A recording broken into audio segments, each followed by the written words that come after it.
What is up, you guys? Welcome back to my channel. My name is Danelle Hallan, and I am back with another true crime video. Now, don't forget, if you would rather listen to this in podcast form, all you have to do is look up Crime Bit with Danelle Hallan anywhere that you like to enjoy your podcast, and it should pop up there. Today's case is unlike anything that I have ever covered on my channel before, and it's been like 8 years of doing videos. As I was going through my case suggestion, I stumbled across this case quite a handful of times, and the way you guys described it, I had to just briefly look it up, and when I started to research it, my mind was absolutely blown. This is one of the most horrific and dark murders in South African history, and in my opinion, in general. There are actually experts that say there's only like 10 other cases similar to this in all of recent history. And to this day, it remains a psychological mystery as to what drives a person to do something so heinous. But not only that, the entire thing just doesn't even seem real. I am an avid reader. You guys know this. My book of choice is usually some type of psychological thriller, and this entire case plays out like a book. So today, we will be discussing the murder of 23-year-old Michael Van Eck, also known as the Grave Murders. It was the first of what likely would have been a string of brutal and sadistic murders if the two culprits involved hadn't been caught. These two individuals had created their own occult rituals and beliefs. They were living in an imaginary world where they could act on their sick fantasies. Now, I want to warn you guys that this case has every possible trigger in it. Things like animal abuse, mutilation of a body, self-mutilation. It's really rough, but you guys know me. I am not going to get too graphic with it. I'm not going to go too deeply into details, but still, viewer discretion is advised. So let's get into the case. Michael Van Eck was born on August 14th, 1987 to Henriette and Nace Van Eck, and he was the fourth of 5 children and the only boy. His parents said that they had always wanted a son and unfortunately had suffered the tragic loss of their first son at only 6 months pregnant, so Michael was like their little rainbow guy. He was what they'd always been waiting for. He was raised alongside his 4 sisters in Welkom South Africa, which is a mining town, and it's actually the second largest city in the Free State, and by all accounts, he was the heart of the Van Eck family. Michael's older sisters doted on him, and his youngest sister, who wasn't far off in age, I believe just over a year, was his best friend. They grew up together, they experienced everything together. They were probably the closest out of everyone. As Michael grew up, he preferred to spend time at home over going out with friends. He didn't enjoy drinking or really going out to clubs. He still had a social life, but his family meant the world to him. They just preferred to be in the presence of each other. His dad worked long hours, so he was usually the one that stayed at home with his mom. He would care for her, he would keep her company, they did all the shopping together, and he was more than happy to step into this role. Michael was incredibly kind. He managed to see the good in everyone, and he always had a crystal clear vision of what he wanted his future to be. He graduated from Welkom High, and he knew right away that he wanted to be an electrician. So he went to Tosa Technical College, where he studied every possible facet of this career. And afterward, he managed to land an internship at Beatrix Gold Mines Shaft 4. And while his studies and career were always top priority for him, he still had a romantic life as well. He'd actually been in a long-term relationship with a young woman that his family adored. And while it initially seemed like they had a promising future together, just 6 months prior to his death, they decided to call things off. And this really took a toll on Michael. His family said that he just genuinely seemed down. He didn't have a full-time job yet. He had lost someone that he loved. He also had been in a pretty bad car accident that totaled his beloved car, but he quickly started to focus his energy on moving forward. Not a lot could slow Michael down for a long period of time. His parents also stepped in to try to help him get back on his feet, try to encourage him to keep on moving forward. So they purchased him a Peugeot, which is a car, to replace the car car that was totaled, and Michael planned on paying them back once he got his job. He also was living semi-independently in the detached apartment that was at his parents' home. And so things were starting to look up, and it just continued to get better. Just a few months before his murder, he had done such an outstanding job during the internship at Beatrix Gold Mine that they hired him for a full-time position. And not just that, they actually offered to pay him more than most because of the depth of his studies and because he planned to continue his education to eventually work in electrical engineering. So things were really coming together. But his family's world was just shattered on Sunday, April 3rd, 2011. And all of South Africa was shaken by one of the most heinous murders to ever occur. Early in the morning on Sunday, April 3rd, Michael's parents were awoken by a ring at their front gate, and it was police officers inquiring about a vehicle. The officers explained to them that they had been doing their morning rounds around the city when a security guard alerted them that there was some abandoned silver Peugeot found unlocked with the keys in the ignition at one of the taxi stands in town. Now, Welkom is unfortunately known for having a very, very high crime rate, and theft is one of the top crimes committed. So the security guard had automatically just kind of assumed when he found the car that it probably had been stolen. And so authorities decided to look and see if there was a stolen car report. There was nothing. So they decided to trace it back to whoever owned it, and it went back to Nace Van Eck. And so they wanted to alert him that, hey, your car probably was stolen in the middle of the night and you don't know about it. But Nace and Henriette immediately became worried. The silver Peugeot found in town was in fact registered to their name, but it was the car that they had purchased for Michael. Now, Michael was due to work at the mines that morning, and obviously the car was gone, so they just assumed he had gone to work, but it didn't make sense for his car to be found in the opposite direction of his job in the state that it was found in. He would have had no reason to be in that area that morning. So Henriette attempted to call Michael's phone, and it was going straight to voicemail, which was just putting a pit in her stomach. And so she headed to his apartment behind their home, and it was locked and in order, but almost as if he had never come home the night before. Michael's parents immediately reached out to his sisters, and they too hadn't heard from him, but his eldest sister was married to a man that worked in the same exact mine shaft as Michael, so he offered to reach out to their supervisor, a man named Barno Kruger, to see if Michael had shown up for work that morning. Maybe this was just a misunderstanding. Maybe he went to make a stop first and something happened to his car. They didn't want to assume the absolute worst. But according to Barno Kruger, Michael never showed up for a shift that morning, and they had kind of been in the process of figuring out who they needed to alert. So at this point, Michael's mom and dad and the police officers jumped in their cars to drive out and see Michael's car for themselves, see if maybe this would give them any sort of idea of what happened. And in an unbelievable turn, but also a apparently perfect example of Welkom, as they arrived, a man with a wooden leg was attempting to drive off in Michael's car. Now, thankfully, they lunged at him and were able to stop this man. And the belief at the moment, understandably, was that he had to know where Michael was. He had to have some sort of involvement. Maybe he knows why the car was there, but this man was obliterated, okay? He was so drunk that he was barely making any sense.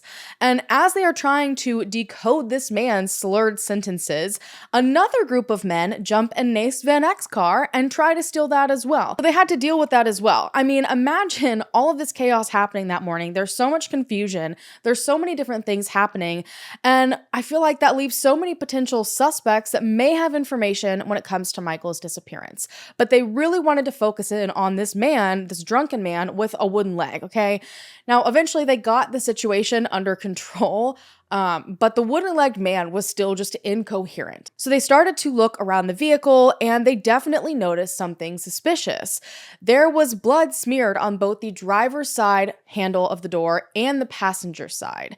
And so they decided to take this wooden-legged man in to question him further, hoping that he would eventually give them some answers. Now, when they're back at the police station and he kind of comes to a little bit more, this man begins to explain to authorities that he had actually been instructed instructed by someone named Thabo to take that particular car and go put it somewhere else. And so he said he was just following orders. And so obviously, when you're hearing this kind of information, it sounds like someone's trying to get rid of this vehicle, which made authorities and Michael's family very concerned. And so they started to track down Thabo. Meanwhile, Michael's sisters were reaching out to anyone that they could to try and locate him, but none of his friends or family had heard from him either. Now, thankfully, Thabo was actually known by the police. I don't want to ask why.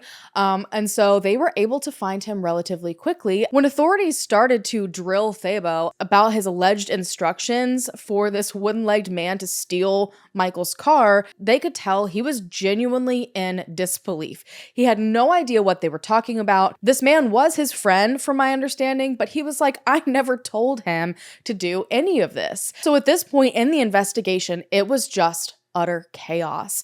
And then suddenly, Michael's mom, Henriette, got a call, and it was her eldest daughter that had been waiting at the family home. And she said that Barno Kruger, Michael's supervisor, had personally shown up at their house saying that he urgently needed to speak to them. He believed that he had information that might lead to Michael. So Henriette left her husband Nace behind at the police station to rush home and speak with Barno Kruger. And Barno ended up telling Henriette that Michael had mentioned something to him the day before at work. He said that he was possibly going to go on a date that night. Now, initially, Henriette just shrugged this information off because she already knew about this date. Michael had arrived home the night before, and during dinner, he told his family that he had started getting back into the dating scene, and he had met a young woman on the app To Go 2 days prior to this. And he said he was going to pick her up that night in St. Helena, and they were going to see a movie. And his family didn't grill him over it because he had been so down since his breakup. They didn't want to discourage him or pry too much and make him embarrassed. They thought that this would be good for him, so they simply encouraged him to have a good time. She said that Michael showered, he got dressed, and his mom watched as he headed out of the house. But she did notice that when he pulled out of their driveway, he went the opposite direction of where he should have gone to head to St. Helena. And at the moment, she didn't think much of it. She assumed he was just choosing to go a longer route. But what Barno Kruger said next made her stomach drop. Barno Kruger told Henriette that Michael hadn't been fully honest with her, likely because he knew that if he was, she would have freaked out. Michael confided in Barno that he was going to go on this date with this girl that he just met, but it definitely wasn't to the movies. He said that this girl he was speaking to suggested that they meet for a late-night picnic at the Welkom Cemetery. Barno said he discouraged Michael from meeting this girl at a cemetery, and he said Michael seemed to agree. That he said he thought it was a bit strange, he wasn't too sure he felt comfortable with it, and he said that he probably wasn't going to go. But now that Michael was missing and it appeared he never made it home, and they knew that he did in fact leave for the date that night, all of them couldn't help but wonder. So Henriette, her oldest daughter, and Barno jumped in the car and they sped off to the Welkom Cemetery. Now let's rewind to about an hour prior to this when a terrifying discovery was made. Early morning Sunday, April 3rd, a man named Ephraim Morlong had just arrived at work at the Welkom Cemetery. And you guys, this cemetery is huge. It's about 10,000 grave sites. It sits just outside of the city of Welkom. It seems like the main place people would go to bury their loved ones. Now, Ephraim didn't typically work on Sundays, but he had a few things to catch up on. The quarterly report was due the following day, and there had been a lot of heavy rains in the area at the time, so the cemetery was overgrown and just looked like crap. So he started to get to work in his office, and all of the other employees were mowing the grounds, cleaning things up, but all of a sudden, Ephraim was radioed by his foreman named Daniel, and Daniel told Ephraim that he needed to head to the boom gate, so like the little lift arm, as soon as possible because he had found something horrific. When Ephraim arrived to this area, he knew right away that something awful had happened. The boom gate itself was covered in blood, and just beneath it were pools of blood on the sandy ground. And a blood trail continued from the area toward the Jewish burial grounds and the chapel of the cemetery. And as they made their way to the chapel, it became even more evident that something or someone had suffered so immensely, likely the night before in the cemetery. Blood continued to coat the grass, and it was on the stones on the pathway, and it led to an area where there was a blood-soaked and torn rag. But before Ephraim could even really gather himself enough to call the police, a scream stopped everyone in their tracks. At this point, Henriette, her daughter, and Barno had flown into the parking lot of the cemetery after what Barno had told them, and Henriette was running from the car, screaming Michael's name. They noticed that there was this group of people gathered in the cemetery and immediately kind of knew there had to be something going on here. And within seconds, Henriette grabbed what they had originally believed to be a blood-soaked rag, and she was screaming inconsolably because this wasn't a rag. It was actually the shirt that Michael had left in the night before. Authorities and Michael's father rushed to the scene, and during that time, Thabo and the wooden-legged man had been found to not actually be connected to the disappearance, and they were released. The wooden-legged man had eventually said that he was just talking absolute nonsense because he was drunk. He apologized. He said that he had been partying all night. He had tried to go to the taxi stand for a ride home, and when there were no taxis, he saw Michael's car and was like, oh, look at that. That's a gift to me so I can get home. So he tried to get in the car and leave. He had no idea what happened to Michael. It was just wildly coincidental. But now they had something even worse on their hands, a potential crime scene, and absolutely no one to tie it back to. Now, while waiting for the police to arrive, Henriette and workers at the cemetery started to search everywhere for signs of Michael, because whoever bled this much, first of all, likely didn't make it very far, and unfortunately, it was also very likely that they did not make it alive. But they wanted to hold on to hope that maybe Michael was just severely injured somewhere. He had crawled somewhere to safety in order to escape and was just waiting for help. They looked around all of the different buildings, all of the bushes. There were several grave sites that had been dug to prepare for the upcoming week, so they wanted to check inside all of those. Every place possible where someone could hide a body, but they came up empty-handed. It didn't make sense how Michael possibly was in this area, lost so much blood, and now was just missing. So authorities decided to call in a canine to hopefully be able to track him down. Through my research, I learned that canines in South Africa are apparently few and far between. They just don't have the resources to not only train numerous dogs, but also to train numerous handlers. So it was a 2-hour drive for the dog Xander and his handler to reach the Welkom Cemetery. And Xander is also very special because he is both a tracking and a cadaver dog. Again, the lack of resources means that they have to be able to do all they can with what they have, which I personally thought was just like so heartwarming and great, especially because Xander apparently was like taken in as a stray and then trained to do this, which is just my animal lover heart is so happy about that. So Xander and the handler arrived around noon that day, and he was released, and his handler was very positive if Michael was there, he was going to find him. However, they had no clue how bad it was going to be. Less than 10 minutes into Xander making rounds, he alerted and began frantically digging in a line of pine trees on the outskirts of the Jewish burial grounds.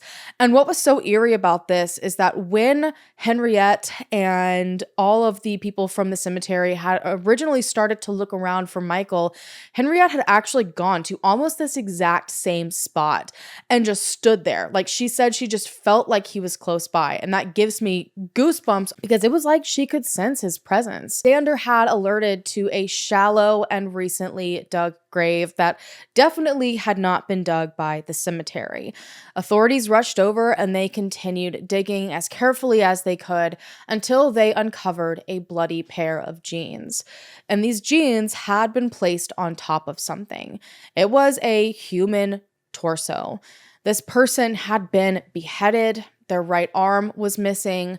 The legs had been severed at the knee. The left foot was also entirely missing, and this body had been horribly beaten and stabbed and bruised, and his family watched from afar until Nace ultimately demanded to be able to try and identify the body. He didn't want to stand there any longer not knowing. This was horrific for Michael's family. And after a lot of back and forth with authorities, because of how horrific this scene was, they didn't want him to have to see this if it was Michael. Nace wouldn't take no for an answer. So he made his way over to this area and saw this body that had been mutilated and had to identify that it was in fact his son from a birthmark on his back. Michael Van Eck had been stolen from his family, murdered, mutilated, and buried in a shallow grave at Welkom Cemetery. As his family held on to one another, Xander the canine continued to make rounds in an attempt to find the rest of Michael. But after endless searching, he was ultimately called off. At this point, they were certain that those parts of Michael's remains had likely been taken by whoever did this to him, which led to a very dark collection of possibilities of what may have happened to him. Authorities had found an eerie scene near the area where the murder was thought to occur. A blanket had been laid out on the ground with cups that were decorated in ornate black flowers. There were also candles all around and empty beer bottles littering the ground around it. There were some empty condom packets. Between that, the location, and the state of the body, they wondered if maybe this was some sort of bizarre satanic ritual. But they also considered that it may be something called a muti-murder, which is something that I have never heard of before, so I have very limited knowledge on it. But according to the book that was written on this case, which I will have down below, quote, a muti-murder is defined as the killing of a person to harvest the body parts for use in African traditional medicine. However, from, again, my very limited knowledge, it's not really practiced by those that actually follow traditional medicine, like witch doctors, etc. There are people instead that are referred to as secret healers or sangoma, who hide behind the guise of being traditional healers, but instead they practice these really frowned upon beliefs, such as muti-murders. But unfortunately, muti-murders are way more common than you would think. They have up to 300 cases a year in South Africa, so this definitely wasn't something they could immediately rule out. And it is a very complicated and disturbing practice. Muti-murders start with someone reaching out to one of these sangomas to tell them what they want healing for. It could be something like fertility, or it could just be this person wants to have good luck. The sangomas will then hire someone that's the equivalent of a hitman, and they choose a victim. Now, typically these victims are young black men, but depending on what is needed, the victims can range in age anywhere from newborn to elderly. The hitman will then collect the necessary body parts, which typically are things like genitals and internal organs, and horrifically, they believe that this must occur while the person is still alive. So muti-murder victims die from rapid blood loss. Because Michael had missing body parts, his head, his arm, his foot, there was a chance that this could be a muti-murder.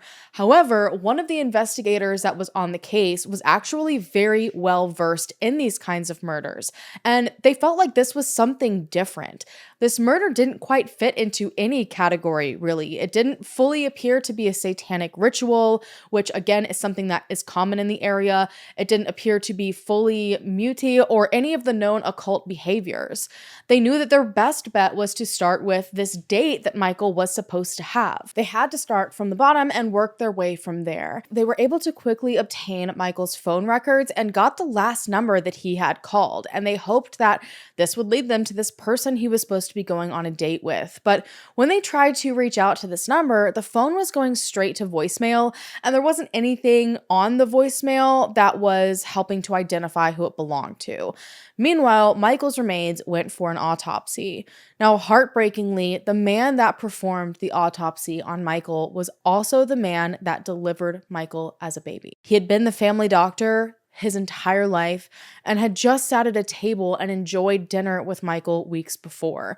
I just feel like there's so much tragedy everywhere you look in this case. He found out that Michael had been stabbed 32 times, and he had obvious defense wounds on his hand, which is no surprise because Michael was a black belt in karate, and if someone attacked him, he without a doubt would fight back. His head, arms, and legs had been cut off very haphazardly, so it doesn't seem like much precision or thought was put into doing that, which is something you would likely see with a murder or some rituals. This really was something entirely different. And while his cause of death could not be determined, they were able to say with absolute certainty that this was a homicide. Michael's family spoke to the police to try and narrow down what may have happened. They all doubted that Michael would have gone to the cemetery willingly, even if it was for some alleged date. They just didn't believe that was something that he would do. They also agreed that he was a very strong man that would put up a big fight, so whatever happened was likely carried out by more than one person. But Michael had no enemies. He was well loved, he kept it to himself, and no one who knew Michael would ever think of harming him like this. He had just cashed his first paycheck. He was walking around with about 1,500 Rand on him at the time. But even with this idea that maybe it was a robbery, who would then take a robbery this far?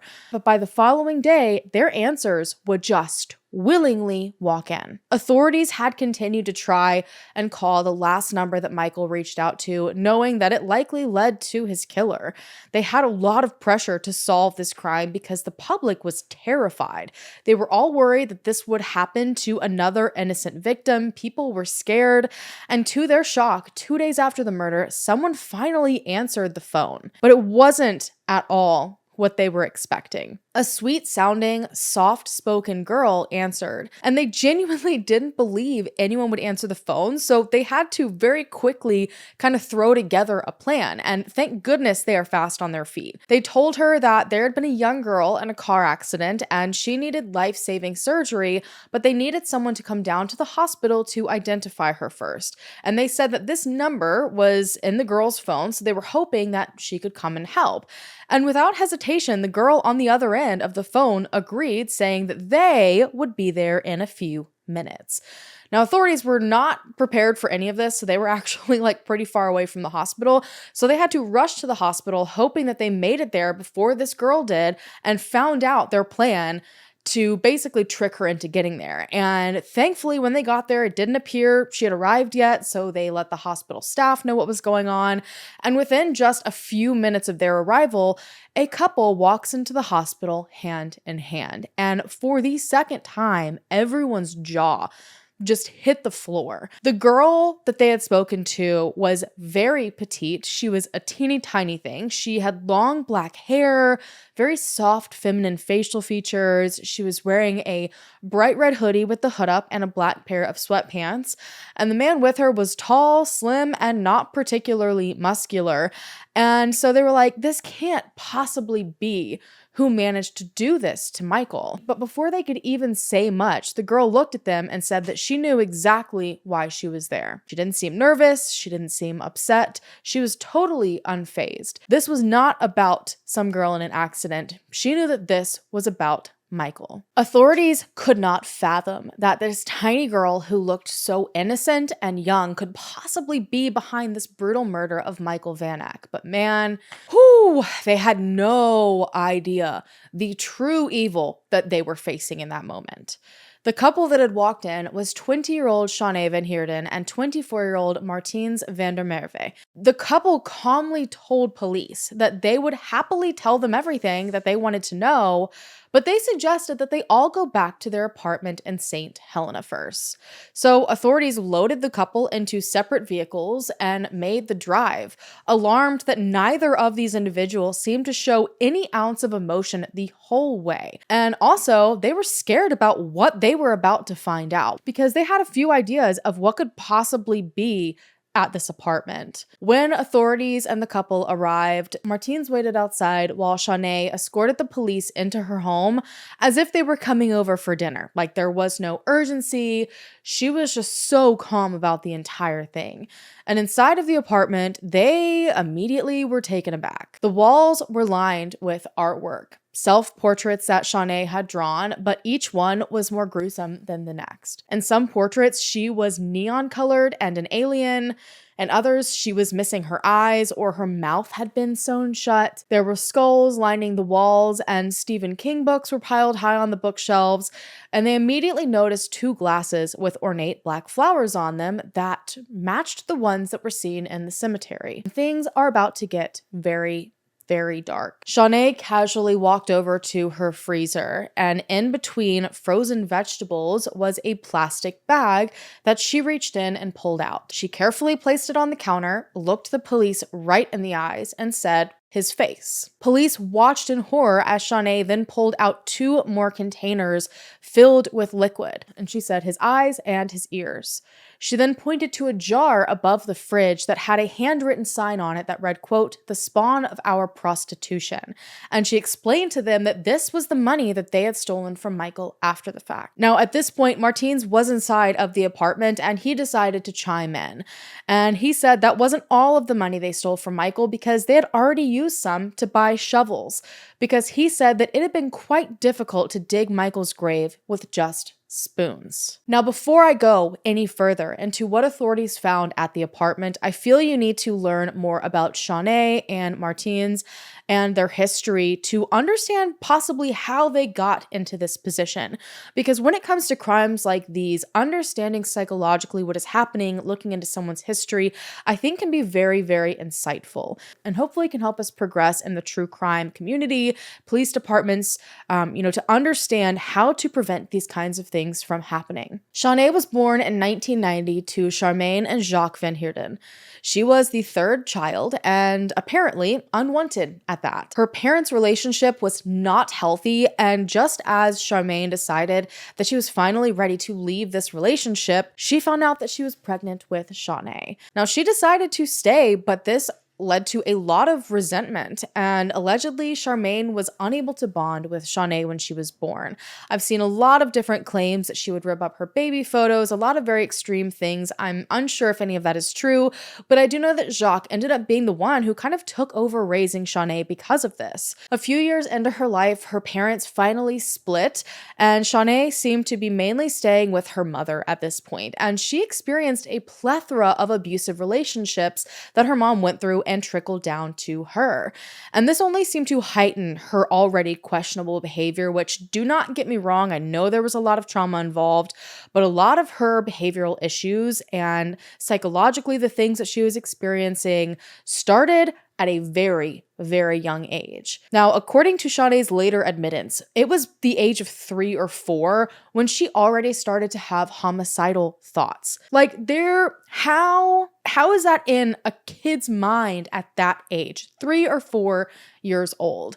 And this was something that she apparently never let her family know about. So a lot of the darkest, deepest secrets that she had, she kept to herself. They were things that she never let her family see. Shaun didn't seem to fit in anywhere growing up. She had very different interests from most people, so she was an outcast not just in her family, but also socially. She spent most of her time drawing, but even then, she apparently was not drawing rainbows and butterflies like other children. Her drawings were allegedly very dark. And speaking of dark, she was always horrified of being in it. She was so scared of the dark, and so her mom would tell her that her dolls came alive at night to ease her mind, which maybe it's just me, but that makes it that much more terrifying. But Shaun's response to this was to tie up her dolls every night and tape their mouths shut. Shaun also developed imaginary friends, which again is not abnormal for young children, especially when trauma is involved, but her imaginary friends were terrifying. For instance, her first was a man named Azazel. And while it could have just been a random name that she thought of, or maybe she heard it from her grandfather who was a pastor, Azazel is also the name of a fallen angel, a demon that is described across several different religions. And Shaun would say that Azazel would take over her body, and that is why she did bad things. She also had another imaginary friend who I believed was named Norman, men, and there's not been a lot of detail into what their relationship was like, but I do know that she kept this imaginary friend Norman well into adulthood.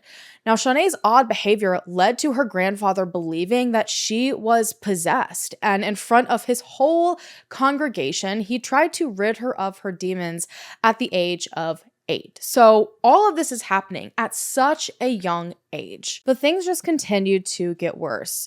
Shortly after this, she started to spend time with her stepfather, and in ways that probably weren't very helpful had they known the things going on inside of her head. In an attempt to get her out and doing things and something they thought would be beneficial for her, he started to take Shaun hunting with him, and her job was to skin the animals after the fact. Shaun developed an obsession with skinning things due to this, and hunting ended up not being enough for her.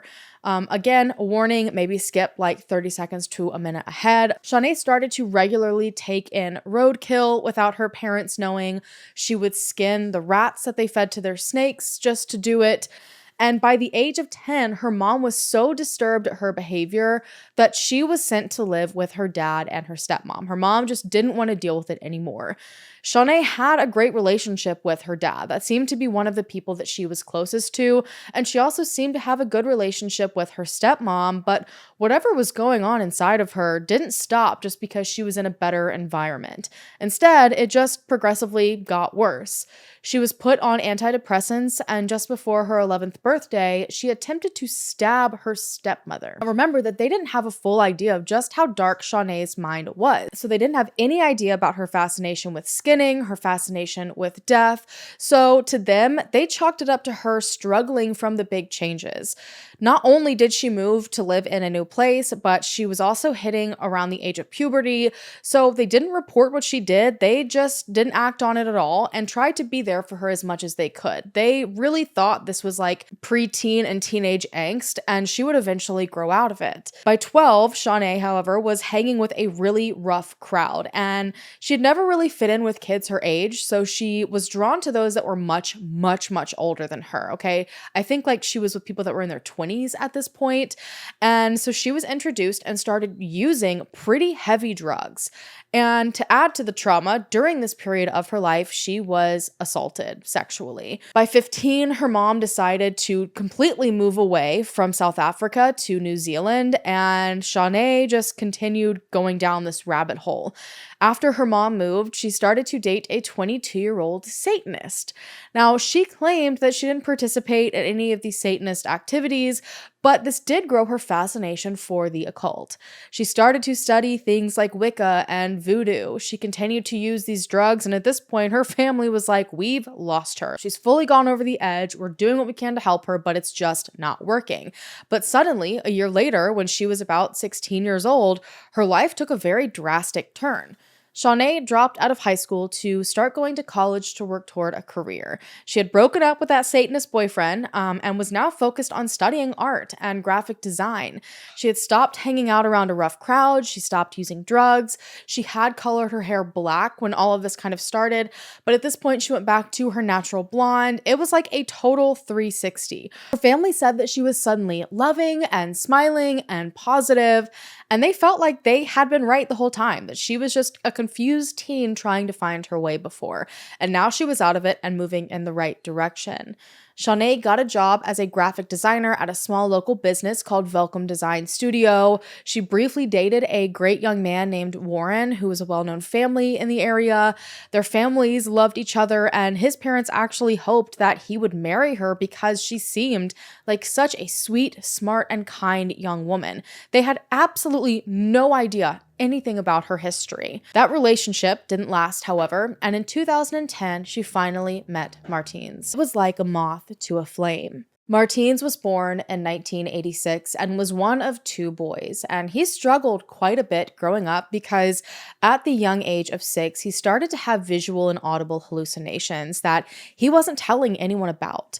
He watched his brother excel while he remained distracted and unable to fit into society, confused about these hallucinations, until finally his hallucinations became severe enough that his family noticed something was wrong and he was taken to a doctor. So at the age of 14, he was diagnosed with schizophrenia.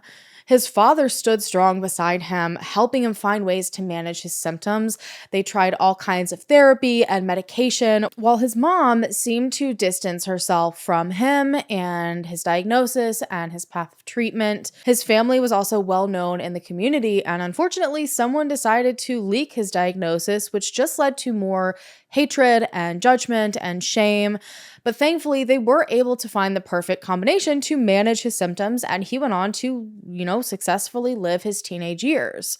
Now, he remained close to his father, working at his dad's business. He excelled in carpentry, but just like Shaun, he had these dark secrets and morbid curiosities. And again, we're going to be talking about animals, so another warning.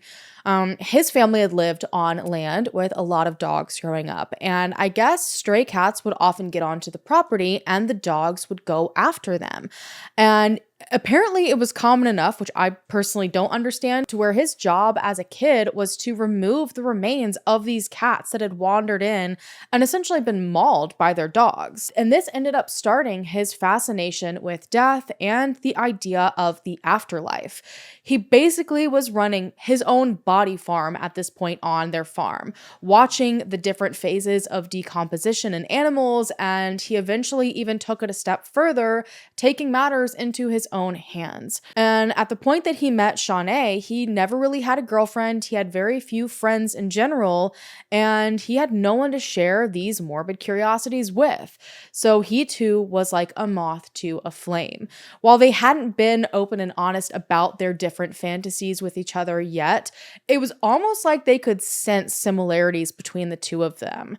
And once they let it all out in the air, they encouraged each other to do the absolute worst. So now, flashback to everyone standing in Shaun and Martine's apartment. Authorities are staring shocked at these body parts that Shaun just casually presented to them. They, in this moment, realized just how dark this murder actually was. So they began a search of the apartment. They ended up finding Michael's glasses and wallet in a nearby cabinet, and they were sitting beside a burned voodoo doll and a Ouija board. There was also a stack of black notebooks, and on the first page of one of them was a newspaper article that had been ripped out about Michael's death. The article had been folded to where it only showed Michael's picture, and then beside it, in Shauna's handwriting, she had rewritten the article. It seemed apparent that they were starting a murder diary. They fully intended to continue murdering and mutilating people. Authorities then found a backpack on the floor of the living room that had a bloody white sundress in it, and the couple said that the rest of Michael's remains had been buried out in the garden. The entire time, Martine's and Shaun remained calm and unbothered. Martine's had even made a snide remark about how he was disappointed in the police because they hadn't restrained him properly to prevent him from tampering with evidence. Shauna's father ended up arriving on scene as they were trying to transport her to the station, and he was infuriated at first. I feel like that's going to be most parents' first reaction is, you have the wrong person. My daughter couldn't have possibly done this. She's this itty-bitty innocent thing. But when she asked Shaun if she did what they were accusing her of, I think she scared the absolute shit of him. She said, quote, "It was something I've wanted to do since I was 3 years old. I wanted to do it, I did it, and I will do it again." So he just backed up in absolute horror and shock and watched them take his daughter away. Martine's ended up having to go back to the home to show authorities where the rest of the remains were buried, and as forensics took photos, they captured him standing with a shovel, just a smile on his face. It's probably the creepiest thing I've ever heard described. The couple were then both taken to the cemetery, and as rain poured down, they, with cigarette in hand, just walked police through what they had done to Michael as if it were another day, as if they were talking about how work was. Then hand in hand, the couple took their final drive together to jail. The following morning, Shaun was found in her cell, calmly sitting on her bunk. She had made gashes in her thighs, and in her own blood, she wrote on the wall, "Along came a little girl." And in front of her on the ground, there was a piece of bread wrapped in a piece of hair that looked very similar to the lead detectives, as if she had made a makeshift voodoo doll. As they awaited their trial, Michael's family celebrated his life. There was so much evil and anger and frustration and heartbreak They needed something to be able to celebrate who he was. He was so much more than just this terrible thing that happened to him. So they held a beautiful funeral. It was very closed off. So it was only the people that were closest to him, his friends and his family, and they remembered him and the impact that he had on people in his very short but beautiful life. They spoke about how he so deeply cared for those around him and how he would do anything for those that he loved. Michael was so in tune with people's emotions and their needs, and no one could be around him without being taken care of and feeling loved and important. And he was properly placed to rest surrounded with flowers. Authorities ultimately decided to try Martins and Shaun separately, and Shaun was the first to go to trial. She refused to be interviewed by psychologists or psychiatrists because she said that she wasn't their lab rat, which I personally find ironic. And obviously so many wanted to interview her to figure out how she got to this point. But while she remained adamant that she not speak to any psychiatrist or psychologist, she had no qualms at all with telling authorities exactly what happened after her arrest. But she made it very clear that she would only tell them one time because, in her words, she wasn't there for their entertainment. Shaun described the murders as if she was reading something out of a book. It sounded like fantasy and like she just had zero grip on reality. Messages between Shaun and Martins show that their relationship had originally started just like any other. But in December of 2010, just months prior to their murder, and I think like 3 months into their relationship, there was an obvious shift. Now, up until that point, the couple had spoken in Afrikaans, but suddenly they only spoke to each other in English. And it was around this point that they both confessed to each other their dark fantasies, and they started to essentially create a fantasy world for themselves. A world where it was acceptable for Martins to fantasize about death and where Shaun could fantasize about skinning people. While they both had their own interests in the occult and different religions, it seemed like they wanted to make something new. They wanted to make something that was all their own. In text, Shaun began to refer to Martins as my dark prince, God, and he referred to Shaun as Lady Blackmore or Goddess. They also had become obsessed with watching the show Dexter, so Martins would also be referred to as Dexter or Dex, and Shaun as Lumen or Loom, to the point that they even changed each other's contact names in their phones to reflect this. They began speaking to each other about meeting in their dreams to build their new world, which they referred to as Ashmore. They dabbled in knife play and started making regular trips to the Welkom Cemetery to make up their own rituals. It was like every time they got together, there was something new that was happening. They would collect their own blood and then put rings in it to symbolize their bond. I mean, there were just so many bizarre things that were happening. And eventually, they ended up moving in with each other to their own small apartment in St. Helena. And I feel like this is really when things unleashed. They no longer had anyone standing in their way. They had all the time and space in the world to do as they pleased. Through their text messages that I read, it seemed like they really relied on times when her dad would go out of town or things like that to have alone time in a private area to be able to try out these new rituals that they were doing. And so now, I mean, they just had all the extra moments aside from work to do whatever they wanted to. In February, a message from Martins to Shaun said, quote, "Today we start planning our escape from the wretched, sad old life. We shall have new lives. These pathetic humans will kneel and tremble before us. Blood will stain our path and we can be happy. Finally, we can be free." Shaun responded to this, "I have waited eternities for that moment, where the past kills itself only to spawn a new demented future in which we can be ourselves." It was at this point that they decided to bring their fantasies to life. And again, warning, it involves animals. The entire thing was filmed, and all this did was push them to want to go bigger. And Martins had even posted a photo of the couple on Facebook with the caption "murderers," but no one really seemed to think much of this. Both of them had always been odd. So when they posted a picture with the caption of "murderers" together, no one took it seriously. Like, they actually meant they were murderers. And that's one of the scariest parts about this, is that they were not telling people the truth about the things they were interested in, the things that they were doing, but they did leave these blaring red flags that no one just seemed to think to take seriously. And so at this point, they planned to, quote, look for a human victim. Shaun and Martins drove around Welkom for 2 months trying to find the perfect victim, but according to them, it was harder than they anticipated it to be. So Shaun said that she decided it might be easier to just make a to-go dating profile to draw someone in. Now, Martins admitted that at first he did not like the idea because he really wanted her to himself, but he also wanted to make Shaun happy and realized this would be the easiest way to find a victim. So in late March of 2011, she created a profile, and then just 2 days before Michael's brutal murder, Shaun targeted him and put on the charm. Shaun admitted that it was weird to flirt with someone that wasn't Martins, but she knew that she only had to do just enough to keep him interested, and she was going to ask him on a date to the graveyard. Now, in their ritualistic made-up beliefs, they decided that their victims' souls would be able to go to Ashmore, which was their spiritual world, if they were killed in a graveyard. So they had to commit this murder there. So on the day of the murder, Martins worked all day while Shaun gathered all their supplies. They went to the cemetery, they set everything up, putting out the blanket, the candles, the wine, and then Shaun sent a last text to Michael before she turned off her phone in hopes that it wouldn't be tracked. She dressed in a white sundress, hoping that, again, it would keep Michael interested. And she said that she was nervous, but not even about killing someone. She was nervous about small talk, of all things.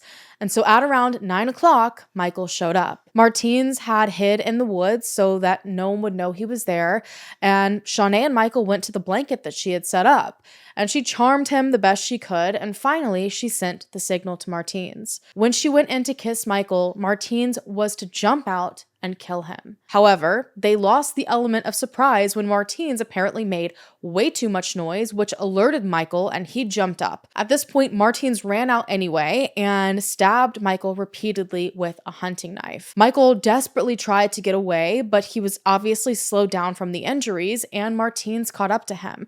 But he continued to fight for his life beside the boom arm in the cemetery. It became apparent at this point to Martins that he was nowhere near as strong as Michael. They hadn't anticipated that this guy they targeted was a black belt that was going to fight so hard for his life, so he ended up calling Shaun to grab a knife and help. And she apparently had no interest in the actual murder part, but she did as he asked and repeatedly stabbed Michael in the back. After Michael was no longer breathing, Shaun jumped into her portion of the plan, which was decapitation.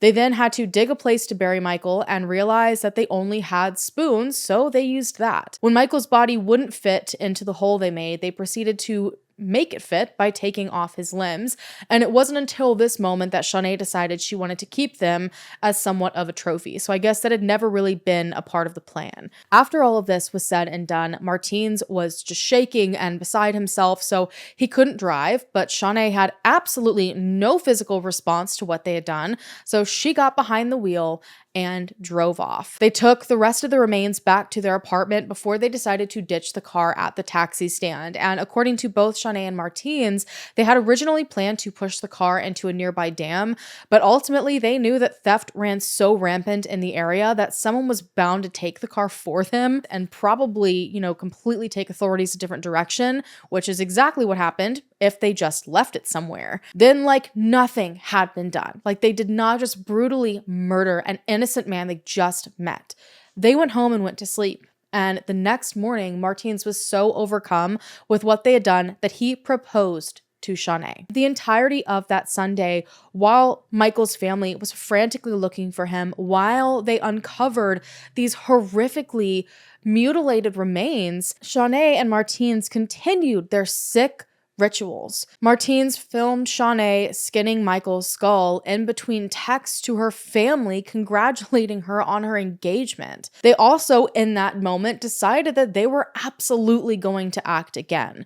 Shaun proceeded to tell the court and authorities that she didn't get the kick that she thought she would, specifically according to what she thought she should experience based on the books that she read. She admitted to idolizing people like Richard Ramirez and other serial killers, and she again admitted that she wouldn't have stopped unless she was caught. Shaun also told the court that she and Martins had sewn pills into their jackets when they went to speak to police because they knew they were being caught, but they also knew there was no point in running from it, so if they felt so inclined, they would overdose to end their lives so they wouldn't have to face the consequences.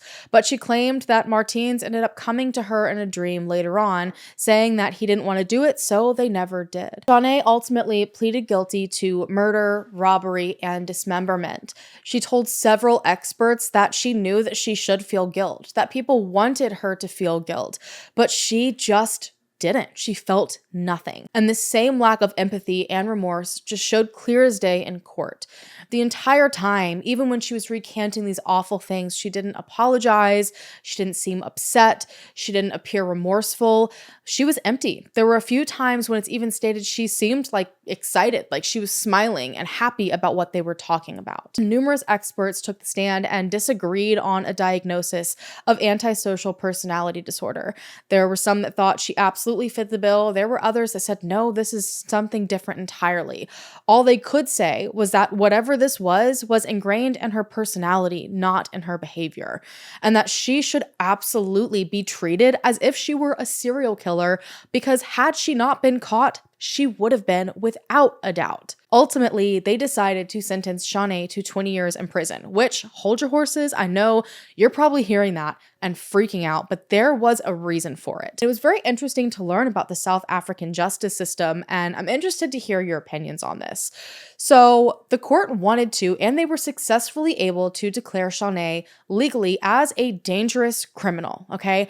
She is actually the first woman to ever be declared a dangerous criminal in South Africa. She had been given a life sentence that would guarantee her parole in 25 years. So unlike the United States, where I am, when you are sentenced to life in prison, sometimes you have an eligibility of parole, sometimes you don't. And when that eligibility time comes, you basically plead your case to the court and they decide if you're eligible or not. And that's that.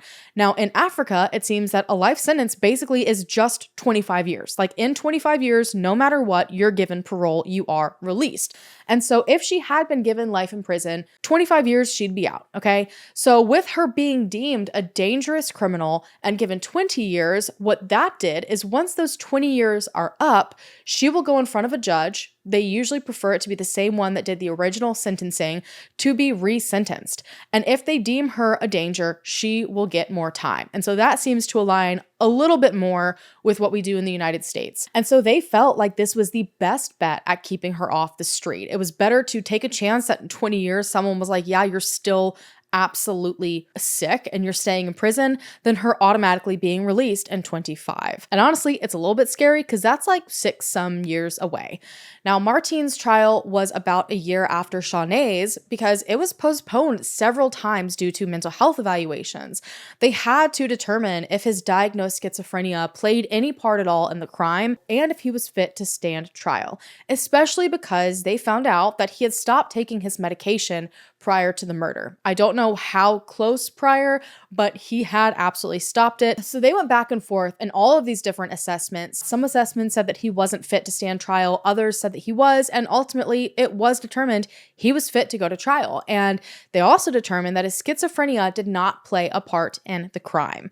They also agreed that just like Shaun, he too should be treated as a serial killer because he would have been. Now, while Shaun was very just matter of fact and also arrogant at times during the trial and when she spoke to authorities, Martins was just arrogant as all get out on the stand, just like he had been when they were searching his apartment. He just has this like air of superiority and, like I know more than you and, mockery almost. And it turned my stomach the entire time I was reading the book and hearing his testimony and the things that he had to say. He was even questioning how knowledgeable the prosecution was. Like, how do you even know enough to be asking me about this when it came to like the occult? He made several smart-ass remarks. He claimed that he didn't remember the crime until several days afterward. And at one point, unlike Shaun, which I really wasn't expecting this, he did actually apologize for what he had done. But like Shaun, he too seemed more than happy to recant the details of what happened. So it was almost like he just said sorry because he knew that he probably should. He was asked why he did what he did, why he decided to play this part in the murder of Michael Van Eck. And he said, quote, "I thought I would experience something happen that would make me understand death and the things that I'm seeing. I thought seeing him die, seeing something in his eyes, I'd understand. I was hoping Shaun would be happy with me." Before Martine's sentence was handed down, Michael's mom took the stand, and honestly, this is probably the wildest thing. I had goosebumps the entire time I was reading it.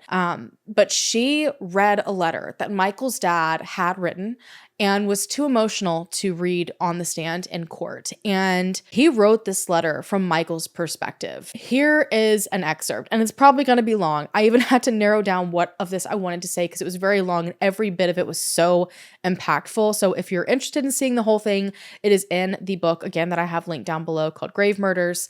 But here we go. Quote, "You thought that you would get away with murder, but those who cared about me and loved me searched for me and found me. I'm not just a face on a photo, a grave in a graveyard. There are the most wonderful memories of me and my family together. After everything, my family is still just as proud of me and loves me just as much. That you could not take away from me. And where are you now? Are your parents still as proud of you?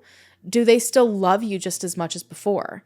Do they boast about this feat you have achieved? Now is the last time that you can say, I am proud of what I have done." And I know it's like making me emotional and like feel after even just reading that, because I know that obviously that's not written by Michael, but to almost like hear it that way, it's like everything you wish every victim could ever say to the people that did such a horrific thing to them. And I am so happy that his dad wrote that letter in the way he did, and that Martins at least had to sit and listen to every single word of that. Martins was sentenced to life plus 15 years, and as he was being whisked away to go to prison, Michael's mom stood up, chased after him, and hit him in the head, which I can't really say I blame her. She had to sit and listen to the most horrific things they did to her son. She had to watch as they literally couldn't care less about what they did, where they openly admitted they didn't care what they did and they enjoyed it. So I'm surprised, honestly, that she had managed to keep her restraint until the end of the very last trial. And I think it's even better because authorities didn't stop her. Like, they just let her smack the absolute crap out of Martins and just continue walking. And I think it's so ironic because he turned and looked at her as if she was the crazy one. Martins will likely be released when he's around 50 years old, again, because of that weird 25-year guaranteed parole thing when it comes to life in prison in South Africa. So I'm interested to see what happens with that. Based on the different assessments that mental health experts have brought forward on both Shaun and Martins, experts determined that both of them were a huge danger to society, obviously, and that they both pushed each other to commit this awful act. That had they been alone, it's not likely either of them would have gone this far. But they did say that if Martins found another woman that would support it, like that's all he would have needed. He would have just needed another woman to push him to do this. Just some little inkling of support of his sick fantasies. So I find it interesting that he's the one that is going to probably be released first. Experts have heavily studied this case because it is so unique and crucial to, again, understand it so further cases like this can be prevented. As I've already said so many times in this video, serial killers are rare, but couple serial killers are even more rare. And to add to that, the brutality and nature of this crime, like I said, experts reached out all over the world to find similar cases and only found 10. And that includes people like Gein and Dahmer. And even then, this particular case was very standalone. They said when it comes to couple serial killers, typically you see one leeching off the other. Like there's someone who just so desperately needs and craves that attention that they will do whatever things they wouldn't normally do for the other person. Whereas here, it was like this mutual thing that they both had and they both made it worse. Like there was no leeching from either side. They both just enhanced their own personal desires. Many to this day argue if Satanism was involved or anything occult occult, but it really has been determined through many experts that they simply made this up all on their own. This was their own thing that they did. I think even many practicing Satanism in the area stepped forward and said they do not harm people, they do not harm animals. But even Michael's family has strongly questioned this, and they've even said that they believe more people were possibly involved. They just could not fathom how Shaun and Martins were able to overpower their son like that. Shaun and Martins are currently in prison.